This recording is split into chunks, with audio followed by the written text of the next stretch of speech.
Erico and I am back again. Hope you guys are doing well. So you see the title of this video, and I actually wanted to talk about race preferences for a while, and I have a different opinion about it. It's okay if you have a different opinion. This is how I've always felt. This is how I will continue to feel. But when someone is really into East Asian pop culture, and they're so into it and they're so invested in it that they start wanting a specific race of people based off of their pop culture. I'm just gonna go ahead and say it because I'm real on this channel, but that's a fetish.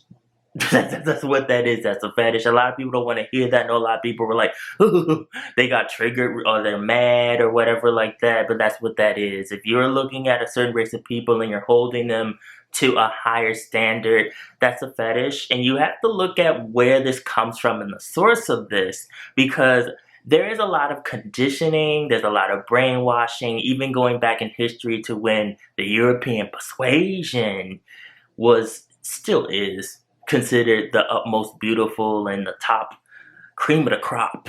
And many people still consider, whiteness to be the utmost standard of beauty in many different countries because we've all been conditioned to believe this through media, through magazines.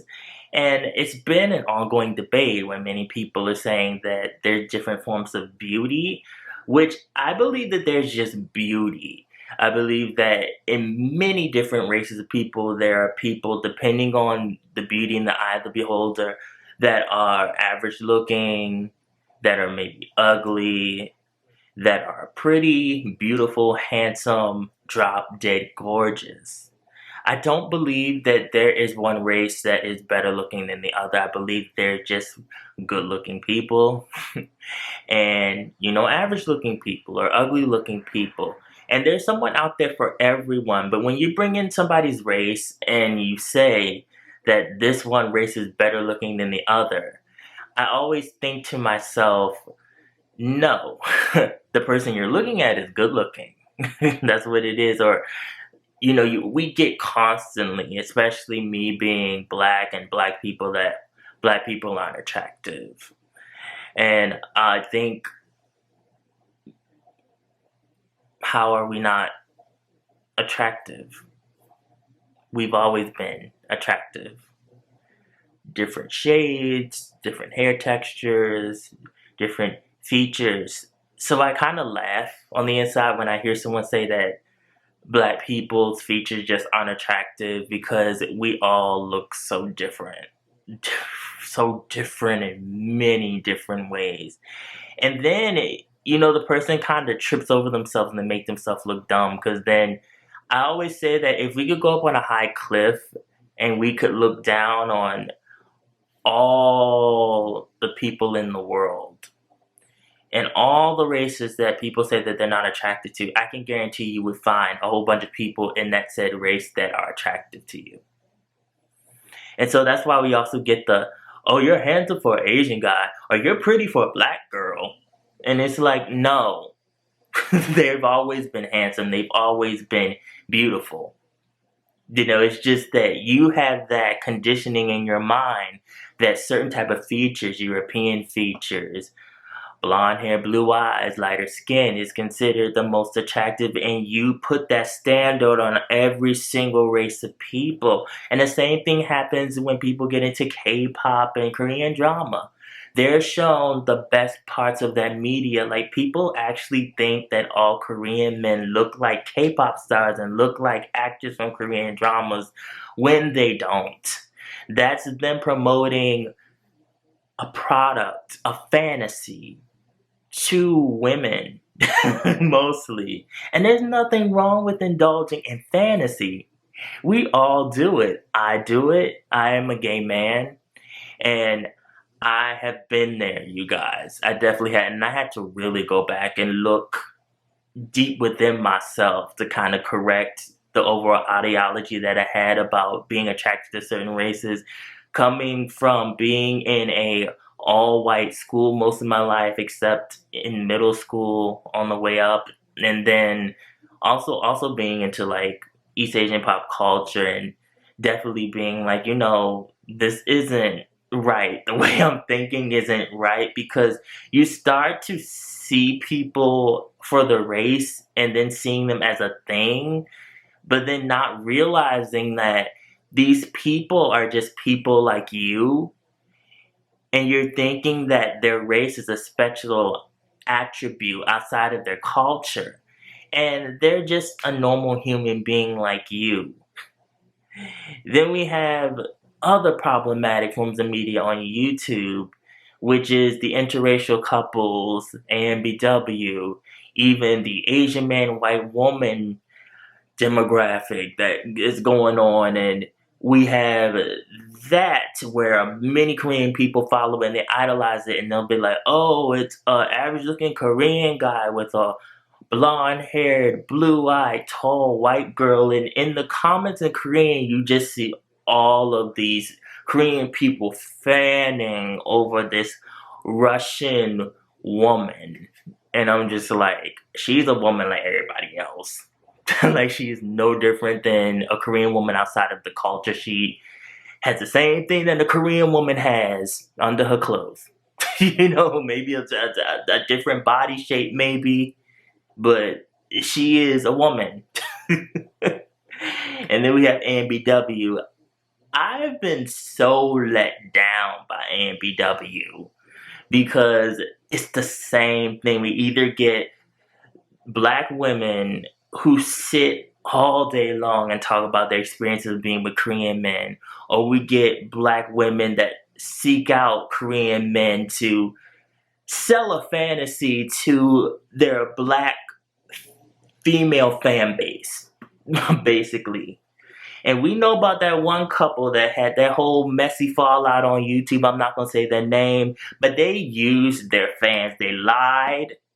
They let that all play out and roll out. They're both narcissistic, and yes, I'm saying this. And then for it to all kind of just come back and they had their fan base looking stupid.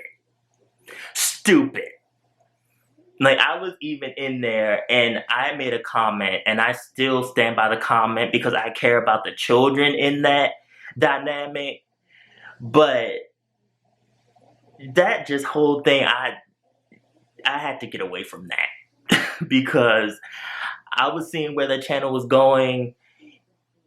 This is fetish behavior. If you gotta put my Korean boyfriend is this, my Korean boyfriend reacts to this, that's a fetish. And you're selling a fetish. And you're sexualizing each other. And I've seen this a lot. It's not cute. I know that there are a demographic that likes that because they like living vicariously through you. So they like seeing that content. But you're promoting that Korean men are something that they're not. Korean men are no different than any other man. They lie, they cheat, they steal, just like a black man, white man, everybody else. So what my black women need to do and every other woman need to do is find themselves a good man and not look at the race of a man. I love the couples that get on YouTube and they just so happen to be white and Korean or Korean and black, and their race is not the forefront of their content.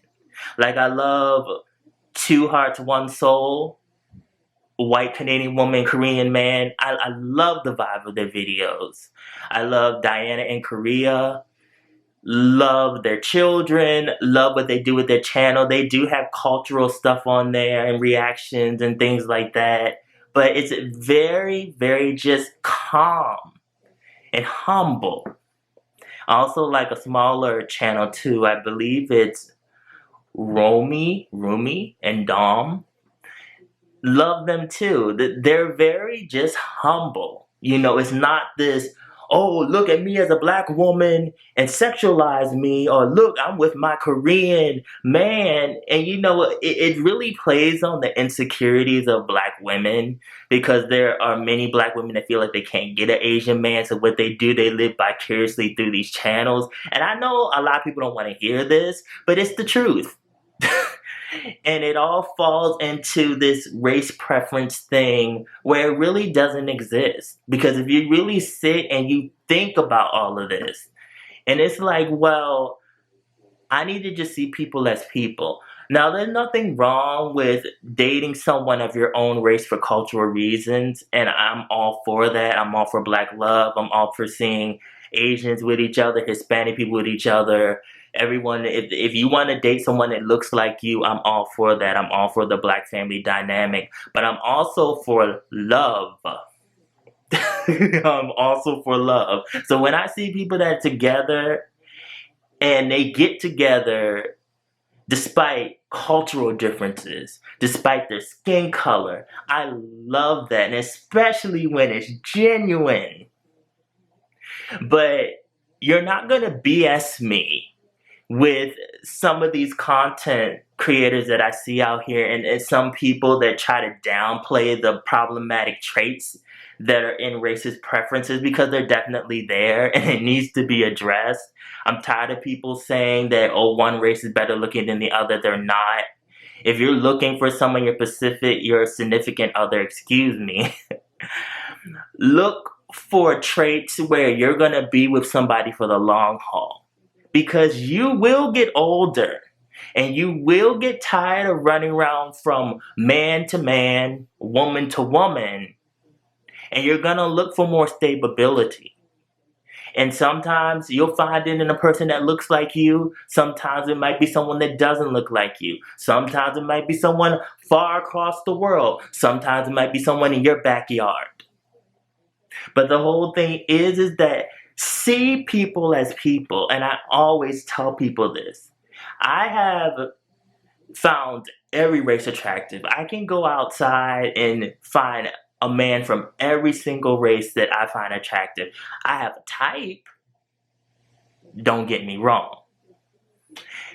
I have certain facial features that I like, but they're facial features that can go across any race. But I see the beauty in every single race, and I constantly have. I see the beauty in Korean, Japanese, men. Even I do feel like that they don't appreciate the beauty of melanin in a blackness. At least not on a mainstream level. They definitely like their own, and they like whiteness a lot. Because I have definitely tried to talk to many Asian men, Indian, East Asian men that I found attractive. And, either it's okay, yeah, hey, or it's either ghost or no reply, or, just yeah, I don't know if it's like, oh, you're actually interested in me. I don't know if it's, oh no, I'm just into white guys. In the gay community, there's a lot of Asians that really are just like into white guys, and then when it doesn't work out, they want all of a sudden be like, we're people of color, and it's like, no, go back with your white guys. Go back with your white guys. Yeah, let them treat you bad. It's like, don't come over here for some of the melanin now. Go back. But I appreciate people that I'm attracted to. I keep saying people like I'm bisexual. You guys, this is a lot to think about. Put how you feel. Follow me on social media, mostly my Instagram, also blogging, TV, and pop culture. The link is always down in the description box below. And remember, be real. Stay real. Live in the real. And I will always be back. Love you guys. Put below how you feel about this whole rant. This video is going over 14 minutes, and I didn't mean it to. Bye, y'all. Bye.